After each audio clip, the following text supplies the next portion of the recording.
Allen uses her speed, goes inside 50 to a 2-on-2, but beautifully judged in the air by Meg Hutchins. Stood tall, took the mark. Absolutely, she's very reliable, Meg. She's played 6-time All-Australian and 33 years of age. Not quite the oldest out there. Well, that Shepherd's going to be rewarded with a free kick. Just slipped high from O'Connor, so just as the Dogs were breaking off half-back. Let's take another look. Yes, O'Connor on Taylor Harris. Things getting a little spicy here early, Julia. They are. Well, Taylor's actually played in the ruck against Astor on quite a few occasions and really taken it up to her as a young kid. So I'm not sure if there was anything in that one. Bit of history, maybe, just creeping in. Absolutely. So here's Taylor Harris from 35 out, keeps it low, punches it hard and puts it through. D's get their opening goal and take the lead at the MCG. Taylor's a pretty tough kid. I'm sure she'll be able to repay that later in the game with Astor O'Connor, but that's always going to be a very physical matchup, those two. So Craig Starcevich wouldn't be happy with that. The Dogs were breaking off half-back, and I don't think there was any questioning her intention. I don't think it was accidental by any means. She was doing anything possible to stop her. So Harris on the board for Melbourne. They did well. Gets boot to ball, awkward bounce for Anderson. Opens the door now for Melbourne. They've got some runners inside. Swanson can go to Phillips. Just has to sit for her. It doesn't.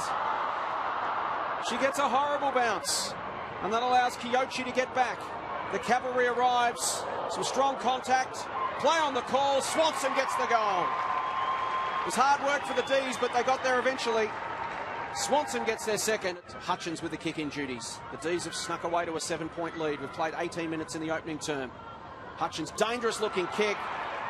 It's picked off, and Bowers runs into an open goal and bangs through another for the D's.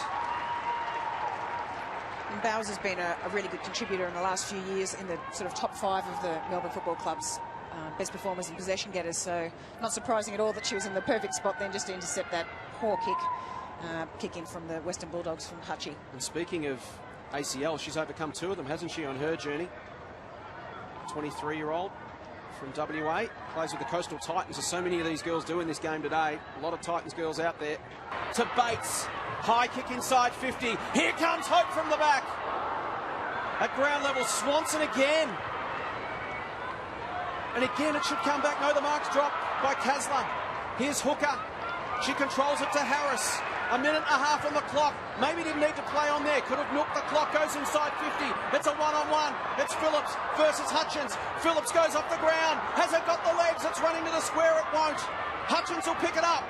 They've got 80 seconds to go from end to end here. Bates. Tackle comes. Smother on Antonio. Chance for Phillips. Can she snap the goal? She can! The D's should win from here. Kira Phillips gets one against the flow. And Melbourne look to continue their winning streak over the Western Bulldogs. Phillips with her first. The margin now 8 points with just 40 seconds left.